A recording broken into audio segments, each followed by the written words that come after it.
এখন আমার সাথে আছে বিশেষ অতিথি তাহসিন ইসলাম তমা, তিনি একজন শেফ। হ্যালো আপু, কেমন আছো তুমি? ভালো আছি, আপনি ভালো? আমিও ভালো, তোমাকে আবারও স্বাগতম জানাচ্ছি আমার। ইউ আর মোস্ট ওয়েলকাম আপু, দ্যাট আপনি আমাকে এখানে আবারও ইনভাইট করেছেন। আজকে তুমি কি বানাচ্ছো? আজকে মজাদার একটি ব্রেড পুডিং করে দেখাবো রুহ আফজা দিয়ে। ব্রেড পুডিং আমার খুব ফেভারিট। তাই? বাচ্চাদের জন্য বানাচ্ছি, এখন আমিও খাবো ইফতারে। দেখে নিই তাহলে কি কি উপকরণ লাগছে। দর্শক তাহলে দেখে নিই ব্রেড পুডিং তৈরি করতে কি কি উপকরণ লাগছে। ব্রেড পুডিং বানাতে যা যা লাগছে: রোস্টেড ব্রেড, ঘন তরল দুধ, ডিম, কনডেন্স মিল্ক, গুঁড়া দুধ, চিনি, ড্রাই কোকোনাট, বাটার এবং রুহ আফজা। দর্শক দেখে নিয়ে এসছে নিশ্চয়ই কি কি উপকরণ লাগছে ব্রেড পুডিং তৈরি করতে। শুরু করি তাহলে রান্না। ওকে, চলে আসো। বেসিক্যালি আমি আজকের রেসিপিটা চিন্তা করেছি আমার ছোটবেলাকে কেন্দ্র করে, কারণ আমি খুব ছোট বয়স থেকে আসলে রোজা রাখা স্টার্ট করেছি। তো দেখা গেছে কি যখন আমি ছোটোকালে রোজা রাখতাম তখন ওয়েট করতাম যে ইফতার কখন হবে, আর ইফতারে আম্মু আজকে কি দারুণ মজাদার রেসিপি বানাবে। ওকে, তো এখন আজকাল দেখা যায় কি আপু অনেক বাচ্চারা ছোট বয়স থেকে রোজা রাখছে, অ্যান্ড তাদের প্যারেন্টসরাও চেষ্টা করে যে বাচ্চাটা যেহেতু রোজা রেখেছে তাকে কি একটা স্পেশাল আইটেম দিয়ে সারপ্রাইজ করা যায়। একদম। সো এইটা আমি মনে করি একদম পারফেক্ট, বাচ্চারা খেলে মানে খুব খুশি হয়ে যাবে। ওকে, তো আমি প্রথমে যেটা দিচ্ছি আপু, লিকুইড মিল্ক লাগছে। লিকুইড মিল্কটাকে আমি 1 লিটার মিল্ককে ঘন করে নিয়েছি, ঘন করে আমি 1/2 লিটারের মতো করে নিয়েছি। তো আমি এখানে দিয়ে দিচ্ছি লিকুইড মিল্ক। দেন এখানে আমার এগ আছে, এগ আমি এখানে 2টা দিয়েছি, 2টা মিডিয়াম সাইজের রুম টেম্পারেচারে থাকা এগ। দেন আমি এখানে কনডেন্স মিল্ক দিব 2 টিস্পুনের মতো, কেউ চাইলে এটা বাড়িয়ে নিতে পারবে।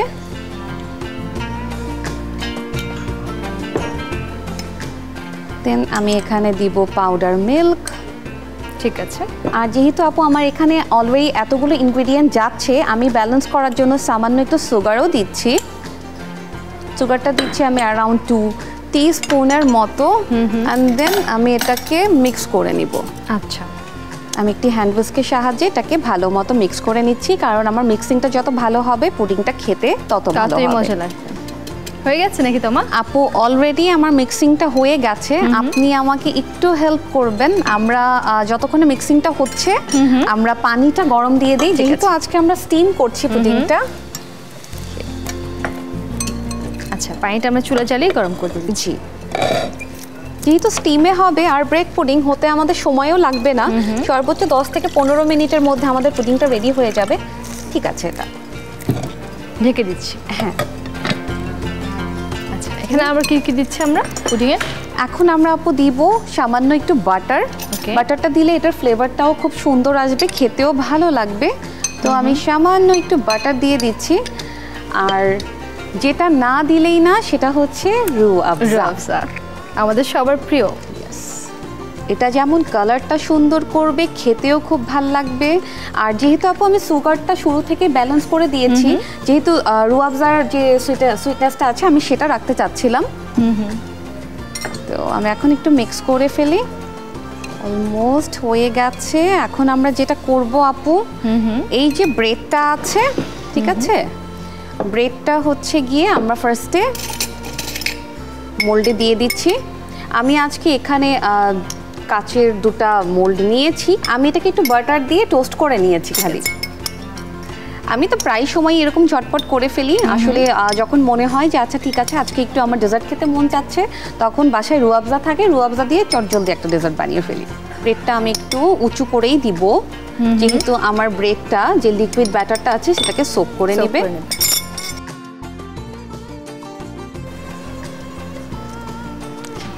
বাহ, আপু একটা হয়ে গেছে। এটাকে আমি দিয়ে দেবো চুলায়? হ্যাঁ, আমরা দিয়ে দিতে পারি। এটা আমরা স্টিম করবো, তাই তো? স্টিম করব। বাহ, পানিও ফুটছে, আমি পানিতে বসিয়ে দিলাম। হয়ে গেছে আপু, আমরা এটাও দিয়ে দেই। তাহলে কতক্ষণ লাগবে তোমা? এটা আমাদের কুক মানে এটা আমাদের স্টিম হতে 10 থেকে 15 মিনিটের মতো সময় লাগছে। তাহলে আমরা 10 থেকে 15 মিনিট অপেক্ষা করছি। ঠিক আছে, তো আমার 10 মিনিট মনে হয়ে গেছে, দেখো তো হয়ে গেছে কি। হ্যাঁ আপু দেখেছেন অলরেডি কিন্তু আমার কালারটাও চেঞ্জ হয়ে গেছে, আমার পুডিংটা এখন হয়ে গেছে পারফেক্টলি। খুব চটজলদি রেডি হয়ে গেল না? এটা করতে করতে আবার অন্য কাজ করে নিতে পারছি।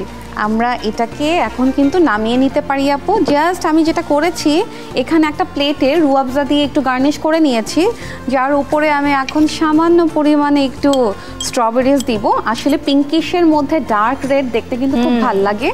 আর পুডিংয়ের সাথে স্ট্রবেরিজ তো এমনিও যায়, বেশ ভালো লাগে। কেউ চাইলে কিন্তু এটা মিক্স করেও আপু খেতে পারবে। আমি যেটা করছি, ডিরেক্টলি আমি এখন এটাকে আর মোল্ড আউট আপু করব না।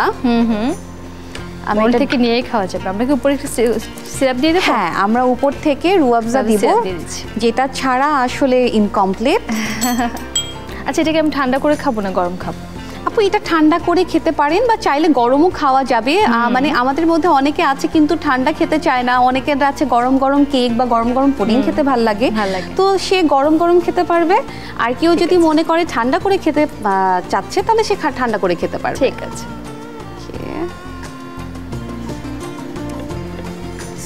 হয়ে গেল। এখন আমি উপর থেকে জাস্ট একটা করে কে দিচ্ছি আমরা দিয়ে দিব। এটা একটা রোজ প্যাটেল দিচ্ছি আপু, বা জাস্ট দেখার সৌন্দর্যের জন্য। রোজ প্যাটেল তো এডিবল? হ্যাঁ, এডিবল। এটা খেতে পারবে। বাহ, খুব সুন্দর লাগছে। তৈরি হয়ে গেল রুহ আফজা ব্রেড পুডিং। রুহ আফজা ব্রেড পুডিং এত সুন্দর। দর্শক, খুব সুন্দর একটা রেসিপি রুহ আফজা ব্রেড পুডিং আপনার শিশুর জন্য আজকে কিন্তু তৈরি করে ফেলতে পারেন। তার আগে দেখে নিন প্রস্তুত প্রণালী।